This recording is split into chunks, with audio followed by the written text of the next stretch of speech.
Hi, I'm John Bradley. Welcome to my studio. Now, a number of you have been asking either through the Masterclass program, some of you on social media, and even others just making inquiries from the website. They would like to know how I film all of these things. Now, I've recently invested in some new equipment and it's made the job a lot easier, and I think it's made a much more professional or at least rendered a much more professional video for your use. So I hope that you appreciate the changes, and I'm going to run through those now. Some of you might find this a little bit over techy, others are going to quite enjoy it, no doubt. So we'll start with the primary camera. Not that it's the best camera, but it's the primary camera, and it's this little Sony 4K unit here. Now, having said that, I don't film in 4K for the masterclasses or for the YouTube. Basically, it's all in HD because that's what everyone seems to be able to reproduce. So this particular little fellow is actually focused on the painting itself, and it's going to be showing up in a moment. We'll have a look at the monitor, we won't worry about it just now, as the primary and principal camera image. Now, the second camera we're going to look at is this little fellow up here. Now, this one is a little Panasonic HD basic video camera. Got a good range of zoom on it, so I can bring that down and I can focus on the palette. And I'll show you what we do with that shortly.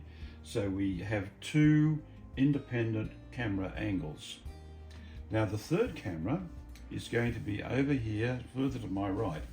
This is a studio type 4K camera with a good Leica lens on it. It's on a tripod because it's not in danger of being knocked over by me or anybody else. And it just sits there filming. In fact, when we record, everything is going to be recording, and it's all going to be going through this little box here. Now, this little box is just a switcher unit, or we call it a switcher unit. It's the ATEM Mini Pro for those who are interested, and it enables us to switch between those three cameras, and the output from that little box goes into a hard disk solid state drive. That records everything that we see selected on the monitor at the top there. You'll notice the left-hand side is the preview. The one on the right is the program. That's actually what's being recorded onto the disk that we just mentioned. So, I hope this is not getting too technical for you. I'm now going to go through the basic mounting arrangements for these, so that if you intend doing something yourself or even doing a partial setup, doesn't need to be this big, it'll make some sense for you. So this one here has the most elaborate adjustability, if you like. This is called a boom arm, a triangle boom arm. It comes off the wall in my case. It could come off anywhere that was fixed and reasonably solid. It's extendable to about 2.5 meters. It can be brought down or up, adjusting this knurled nut over here, and it can swing in or out of this point. And as I said, it can be adjusted out or in. Now, the other thing about this particular setup is that I'm using a 3-axis arm system, which gives me adjustments here, here, here, and here, as well as adjustments on this ball joint. So I can pretty much put that camera anywhere at any angle. And it just means that it gives me the flexibility that I can move around that camera. Now, you'll notice when I'm painting, I'm going to be very close to the camera. It's just coming over my left shoulder, but it means I can paint to about here without having to assume the position of the Hunchback of Notre Dame.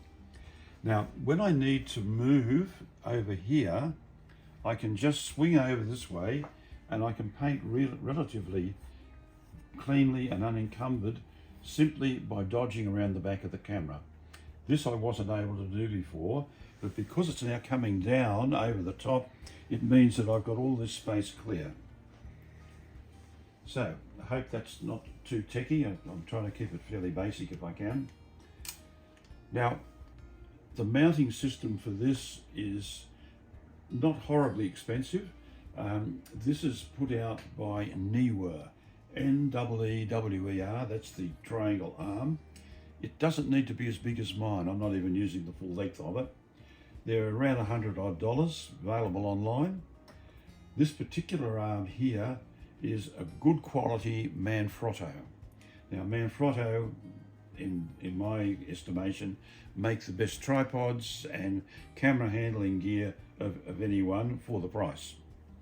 So this is also available online. I think it was $100 odd as well, probably closer to 200. So that's essentially it. The little ball joint socket thing here, that's a Neewer unit again, N-E-E-W-E-R, available online. And this setup is absolutely perfect. And I've tried many over the years, believe me. Okay, so having looked at this one, we'll now go over to this particular camera. Now this, as I mentioned earlier, was the little Panasonic unit. Its sole purpose is to film the palette, and that's all it does. Basically, it enables the viewer, the person who's working off the video, to see what's happening when we switch from the main painting over to the palette. So you can see that I can actually show the mixing processes in here going on, and then I can switch back to the main painting and I can go to work again. We'll have a look at that in some detail later on. This particular system up here is another triangle boom arm, much smaller, only a very small unit, and it's got a little arrangement here which will carry a boom microphone, which is a good quality Rode, R-O-D-E, shotgun mic, and it means that I can just bring that down if I'm doing a live streaming, or if I'm actually just speaking into the camera. I can use that and hook it back into this little box here and adjust the levels on it. So that's these two units. These gallows looking things here, they're just things that I made up and screwed onto the little painting bench I made some years ago. Third camera. This is the best camera, but it really doesn't matter. Being a heavier unit, it's not really suitable for mounting up on the principal camera position. So I've simply got that sitting on a tripod. And when we switch to that one, you can see that it's now giving us a wider angle shot, which is showing the work which is still taking place here, but it brings me into it as well and gives the viewer at least a bit of a break from the monotony of constantly looking at this thing filling the screen. So essentially, that's the basis of it. Now, the mounting systems that I've used elsewhere, you'll notice this little unit here is on a swivel. And that's so I can push it out of the way of the palette when I need to, and I'm not dropping paint all over it. This unit here is sitting on a large extension scissor arm system, which was designed for a large TV. I actually had this thing sitting around for 5 or 6 years. Was holding my old unit, my old monitor unit, back at the previous place I was living at, and I thought, well, I don't use it anymore, I might as well reverse it and use it for this little fellow. So I just cut a piece of timber and a bracket, hooked it up, and it serves its purpose really well. That's pretty much the monitoring system. This little box, the signals go in through HDMI cables. So we've got the 3 inputs, 1, 2, and 3. We've got the ability to put microphones in, we can do split screens with it, and we can live stream it or whatever we want to do once the signal's actually going into it. So, just going back, you can see we've now got the main painting sitting up there. So I'll just run through very briefly what happens when I'm working on a painting. I'm over here and I'm shading, or colouring I should say, the highlights on here, and I need fresh paint. So I now swing over, push button 2, And now I start mixing up the new colour, and you can see that happening. I then come back over to the main painting and continue applying the colour. So the viewer now has the ability to see which colours are being selected, how much, how the brush is loaded. We can show the brush in more detail, or in this one as well. And it enables anyone who's trying to work from the video to paint their own work to see firsthand in real time what's going on. So, having been painting there for a while, as I mentioned earlier, you might decide, oh, let's have a bit of a break from this and we'll see what's happening coming in from the other side. And of course, you can pick up on what's occurring there, and I can actually turn around and talk to that camera as well. I think that's pretty much it. There are no tricky bits in it really. There's just the power supply, obviously, for the cameras is wired in or hardwired in. The HDMIs, of course, run down through the back and hook into this little unit.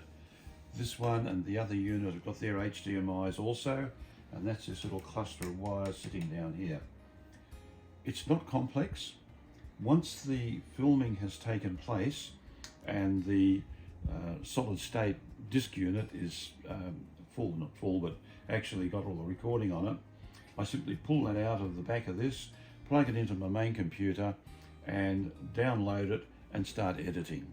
So we have a complete system that could be used by anybody. My suggestion would be for anybody who's just starting out, one camera is enough. That's all I ever used to use, and that one camera can be a cheapie, something you've got sitting around even. You could use a small mirrorless SLR, for example. Now, a word of caution on the SLRs, because of the nature of what they are, that is, they're a still camera. Even though a lot of people use them for videoing, they have a half-hour limit on recording, and at that point they'll stop. So just be aware of it. Using the video camera, I can record for hours and there's no problem. These also have a much bigger zoom range if you need it. Yes, the SLR's probably got better quality in some of the lenses, but really, unless you're doing a top professional filming arrangement, you really don't need that at all. So I would say any sort of camera here. I do recommend this arm. I think it's really, really useful. The boom arm, once again, you could probably get away with the small one we spoke about. It doesn't need to be as large as this. An easel and your little painting box here, you obviously don't need a switching unit. I do suggest having a monitor of some sort so you can see what you're doing, whether you've got the painting in screen or not, and whether or not you're intruding into it with your nose poking in front of the camera or something. Just this little panel over here, relatively unimportant. All that's doing is recording the outputs, the audio outputs from the three cameras. We don't use it. We strip that all off and we simply do a voiceover later on, which means that I can match the commentary better to what I'm actually looking at once we've edited it. Otherwise, we're going to be chopping the audio up as well as the video. So I hope that's going to give you everything you need. If you have any questions, by all means, send me an email, text, whatever, and I'll be happy to let you know what I can do to assist there. So, hope that was of use, and until I see you in the next masterclass or whatever, all the best.